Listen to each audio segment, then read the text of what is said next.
Y estábamos viendo algo muy interesante, que hay dos palabras que no sé si usted las sabe, es un concepto nuevo que se llama legalismo, que terminamos ahí la clase pasada. Y veíamos del otro lado libertinaje. Entonces decíamos que la gracia no es por obras, la gracia no es porque somos buenos, no, la gracia es porque Dios da este favor gratuito al hombre, ¿sí? Entonces, ¿qué es el legalismo? Como le dice la palabra. El legalismo es como ese número, como una lista de reglas, de normas que las personas quieren cumplir, por decir a rajatabla, estrictamente. Entonces, el legalismo, las personas dicen, si yo cumplo esas normas, si yo tengo una buena vida moral, ética, si yo me comporto bien, gano el cielo. Eso es como el legalismo, si yo cumplo las obligaciones. Que eso no es lo que Dios dice. Dios dice, no es eso, no es cumplir obligaciones, es vivir en la gracia. Y el otro concepto que también veíamos era el libertinaje, que la persona dice, bueno, como yo ya gané la salvación, como yo ya estoy en la gracia y no es por obras, no es por lo que haga, entonces yo vivo mi vida libremente como yo quiera, ¿cierto? Al estilo que yo quiera. Y entonces Dios dice, tampoco es eso, también no es vivir en el libertinaje, no es decir yo vivo como me dé la gana porque ya me gané la salvación, no, es la gracia. Entonces la gracia es ese punto que está ahí intermedio, que entonces nos dice, no es legalismo, no es libertinaje, es la gracia, ese favor de Dios, es ese regalo. Como habíamos dicho en la clase pasada, los regalos no se cobran, ¿cierto? Los regalos, ellos son gratis, ¿cierto? Entonces la salvación para nosotros es gratis. Jesús pagó por ella un alto costo por la salvación, pero nosotros recibimos ese favor de gracia de Dios. Entonces ya habíamos visto un repaso de la gracia. Entonces la gracia es ese favor inmerecido, ¿cierto? Entonces Dios hace, y decíamos que era la gracia es la única fuente de la salvación. ¿Quién recibe la gracia? Usted ya se hizo esta pregunta, ¿quién recibe la gracia? ¿Quiénes son ellos que disfrutan de esa gracia? Los únicos que disfrutan de esa gracia es quien tiene fe en Jesucristo. Entonces tenemos esta pregunta, ¿quién disfruta de esa gracia? ¿Quién es el que recibe esa gracia? Son los que tienen fe en Jesucristo. Aquellas personas que rechazan el nombre de Cristo, que no creen en Jesús como Dios, no tienen el acceso a esta gracia. Entonces nosotros tenemos esta gracia, ¿por qué? Primero, porque yo me arrepiento verdaderamente y porque yo acepto, o sea, tengo una fe absoluta en Jesucristo como mi único Señor y Salvador.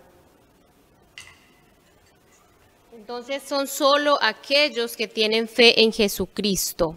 Amén. Aunque el plan de Dios, leamos juntos, aunque el plan de Dios es tener misericordia de toda la humanidad, ¿cierto? Y Él quiere que todos vayan al arrepentimiento, esa es la voluntad de Dios. Esta gracia no se obtiene automáticamente, o sea, no es que usted nace, no es que usted en algún momento de su vida digo, bueno, gané la gracia, no, sino que no es automáticamente, tiene que haber una decisión. El hombre tiene que decidirse por Cristo, y de hecho Jesús dice en su palabra, todos aquellos que vengan a mí yo no les voy a rechazar, porque Dios se presenta a las personas a través de la misma creación, ¿sí? A través de la misma creación ya todos sabemos, creemos que Dios se da a conocer. Entonces no hay excusa para algunas personas que dicen, pero yo nunca escuché de Dios, yo no quiero ir a Dios, es porque las personas realmente están rechazando a Jesús. Es bueno destacar, seguimos leyendo, que algunos que comienzan por la gracia piensan que luego se perfeccionan o se ganan el amor de Dios por sus buenas obras. Entonces, ¿qué pasa? Pasa que la persona dice, bueno, yo soy salva, yo acepté al Señor Jesucristo y yo voy a la iglesia. Y yo sé que yo no me merecía la salvación, pero Dios me amó tanto que yo llego a una iglesia, me bautizo. ¿Y qué piensan a veces estos cristianos? Que al ser cristianos ellos tienen que empezar a hacer cosas buenas en la iglesia, hacer cosas buenas en su día a día, para entonces conservar esa salvación. Y no es así, sino que yo soy salva en Jesús, ¿sí? Estamos entendiendo, yo soy salva en Jesús, entonces luego mis buenas obras son un fruto, son una consecuencia. Amén. Entonces no es que yo me convertí, nací de nuevo y luego sigo haciendo cosas buenas para conservar mi salvación. No, la salvación usted ya la ganó. La salvación usted es suya y obviamente usted va a ser como Cristo porque conoció a Cristo, ama a Cristo y va a querer seguirlo. Entonces, ¿qué es estar firme en la gracia?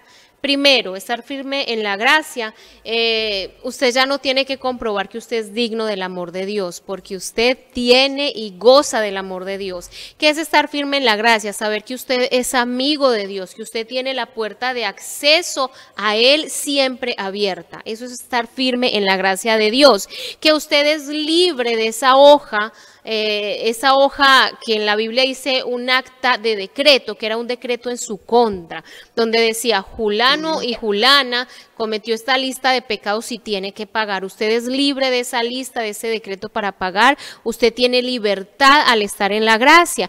¿Qué es más estar firme en la gracia? Es usted alabar más. No estar condenándose a sí mismo, decir me odio por lo que hago, me detesto, no merezco nada. No, porque usted aceptó a Cristo, entonces usted ya esa culpa pasa, ese remordimiento pasa, porque usted se arrepintió, que lo vamos a ver este tema del arrepentimiento más adelante. Pero usted está firme en la gracia, usted ya no tiene que probar nada, usted ya no tiene que comprar el amor de Dios con sus hechos, con su dinero, nada, porque usted ya está en Cristo y usted es salvo, entonces tenemos esta gracia de decir yo estoy en Jesús y nada va a robar mi salvación. Amén. Entonces, y somos salvos de la ira de Dios. El hombre a veces dice, hablando de todo este tema de la gracia, de la salvación, ¿cómo que yo entonces soy salvo? ¿Soy salvo de qué? Somos salvos de la ira de Dios. Y vimos cuando explicábamos el plan de salvación que la consecuencia del pecado era la muerte, ¿verdad? Entonces nosotros si pecamos nos apartamos de, si estamos en pecado, si no somos salvos, estamos muertos espiritualmente.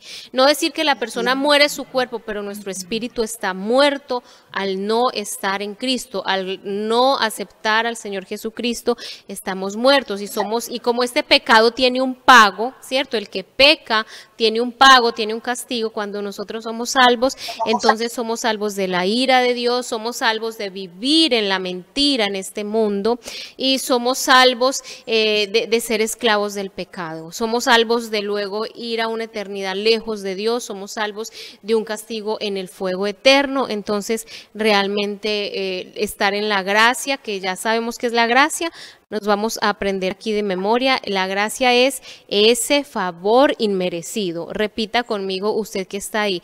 La gracia es ese favor inmerecido, pero que lo disfrutamos al estar en el Señor Jesucristo. Usted que está anotando ahí, puede anotar Tito, ¿sí? Para leer en la semana.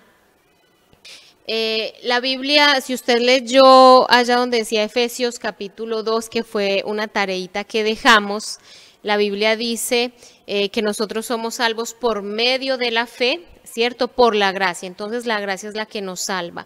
La fe es esa puerta a la gracia. Ella nos lleva a la gracia, ¿cierto? Entonces está la gracia y usted ¿cómo entra a esa gracia? Por la fe. Es la gracia la que te salva, la que te satisface, la que te ayuda a estar plena en Dios, que te ayuda a tener descanso y es la gracia que te da seguridad. La fe no es una obra. Usted no puede ver su fe, ¿cierto? Usted no puede decir acá yo tengo mi fe.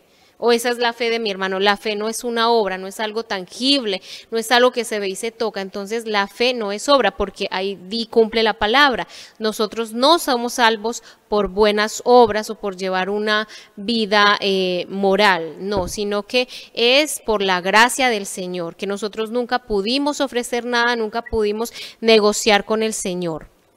Poder para creer. Vamos a hablar de este concepto aquí tan importante que usted lo ve, que está más en negrito. El poder para creer, Dios nos da el poder para creer. Dios nos llama y Él da el poder para creer. Pero hay algo diferente, que es el hecho de creer. Muchas personas hasta podrían creer, ¿cierto?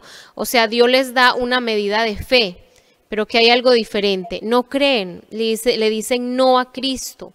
Entonces la ganancia, digamos así, aquellos que están disfrutando de todas esas bendiciones son los que realmente creyeron. Hay personas que tienen muy buenas intenciones en su corazón, pero no hacen, no llegan a creer. Entonces, nosotros realmente hemos creído en el Señor. Vamos a repasar algunos conceptos. ¿Qué es la ley? La ley esta que nosotros leemos tanto en la Biblia y escuchamos. La ley es el conjunto, ¿cierto? La ley, el conjunto de leyes, estatutos, normas y decretos dados por Dios, que usted lo ha leído en el Antiguo Testamento, es probable que lo ha escuchado en alguna predicación. La ley es el conjunto de leyes, estatutos, normas y decretos dados por Dios. Y nosotros recordamos que a Moisés le fue entregada la ley, ¿cierto? En estas tablas de piedra, y algunos libros del Antiguo Testamento van a hablar de esta ley, de toda, digamos que es un listado, ¿cierto? Pero la ley es buena porque la ley nos da a conocer el carácter de Dios. Y el hombre claramente va a decir, no, pero espérame, que la ley es una lista muy larga de leyes, yo no consigo cumplir todo. Entonces la ley te muestra el pecado, te muestra lo que no está bien, pero la ley también te lleva a Dios. Porque esa ley te va a decir, mira que tú no puedes cumplir toda esta ley, tú no puedes hacer todo perfecto en tu vida, entonces tienes que ir a Dios, tienes que depender de Dios. Entonces Dios te dice, te recibe, y realmente Dios, Él sabe que el hombre no puede cumplir todas estas leyes, ¿cierto? Que dice la Biblia. Entonces nosotros es cuando digo, yo dependo de Dios, y Dios dice, yo te salvo, pero porque tú crees en el Señor Jesucristo, aceptas que no puedes ser perfecto, acepta que eres un hombre pecador. ¿Y qué es el hombre pecador entonces? El hombre que desobedece, que transgrede, o sea, que viola la ley, es un pecador. Y todos somos pecadores, pero al estar en Cristo que fue este hombre perfecto, entonces nosotros, este Dios y hombre perfecto que pagó por nosotros, entonces nosotros ya no somos vistos como culpables, sino que somos justificados, ¿cierto? Tenemos esta salvación. El pecado es la transgresión de la ley. Siquiera anote ahí esa palabra, pecado, transgresión a la ley. La consecuencia del pecado es la muerte, que ya lo dijimos, el que está sin Cristo está muerto espiritualmente. ¿Sí? ¿Cuál es? A ver, seguimos aquí. La muerte es estar separados de Dios, ya lo dijimos. Imposible es alcanzar la salvación por la ley. Entonces, si hay una persona así que dice, sí, yo cumplo todos los mandamientos, yo siempre obro bien, llego al estándar de la perfección como Cristo, es imposible, ¿cierto? Entonces habíamos dicho que la ley era buena, y leemos solo los dos rengloncitos abajo, dice, la única esperanza del hombre es Jesucristo, en Él tenemos la gracia salvadora y todos sus beneficios. Entonces decíamos que la gracia es ese favor inmerecido. Por ejemplo, usted le va a dar un regalo muy valioso a alguien, le voy a poner un ejemplo, usted le va a dar un regalo muy valioso a alguien y la otra persona dice, no, yo no quiero este regalo, yo no merezco esto tan valioso, esto tan bonito, ¿cómo fue usted a gastar su plata? Yo no lo merezco. Pero la persona igual así le dice, no, yo le quiero dar este regalo, es verdad, usted no se lo merecía. Vamos a hablarlo así. Es verdad, usted no tenía cómo pagar este regalo, usted no tenía cómo tener acceso a este regalo, pero igual así yo se lo doy. Es como alguien que le da el regalo a una persona mala, ¿cierto? ¿Quién le da un regalo tan valioso a una persona mala que no lo merece? Pocos. Pero realmente Dios lo hizo, porque el hombre, todos somos pecadores, dice en Romano 3:23, y mi propia justicia, si usted se quiere justificar en sus hechos, que usted dice mis hechos son buenos, yo tengo una linda vida, no, lea también si puede su casa Isaías capítulo 1, va a hablar un poco también sobre la justicia del hombre, que Dios le dijo al hombre, mira, todas tus justificaciones yo los veo como trapo de inmundicia. Entonces nuestra misma justificación nunca nos llevaría a estar en paz con Dios. Y Jesús vino realmente, algunos le dijeron a Jesús, Jesús dijo, yo vine a cumplir la ley, porque la ley nos traslada mucho al Antiguo Testamento, ¿verdad? Antiguo Testamento, Antiguo Testamento. Y Jesús fue el único hombre perfecto que cumplió la ley. Entonces Jesús dijo, yo vengo a cumplir la ley, pero Jesús también la perfeccionó. Amén. Entonces estamos en Dios y realmente seguimos cada día luchando con el pecado, realmente cada día seguimos no siendo perfectos, tenemos a veces nuestras caídas en el pecado, a veces vamos un poco para atrás, pero el cristiano, ¿qué hace el cristiano? El cristiano se arrepiente y vuelve a Dios.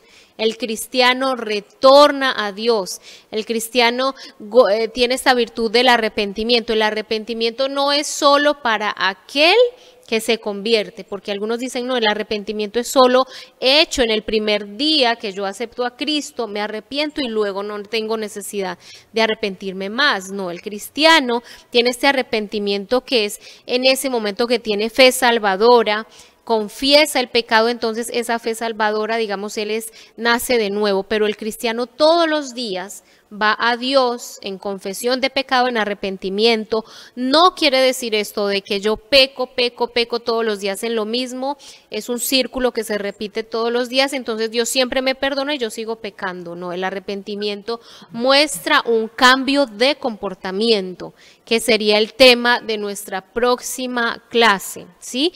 La próxima clase vamos a ver el tema del arrepentimiento, el tema de la fe y la confesión, que si usted se ha meditado, se ha dado cuenta que estos temas están todos relacionados con la salvación, hoy terminando un poco limitados por el tiempo, pero hoy terminando el tema de la gracia.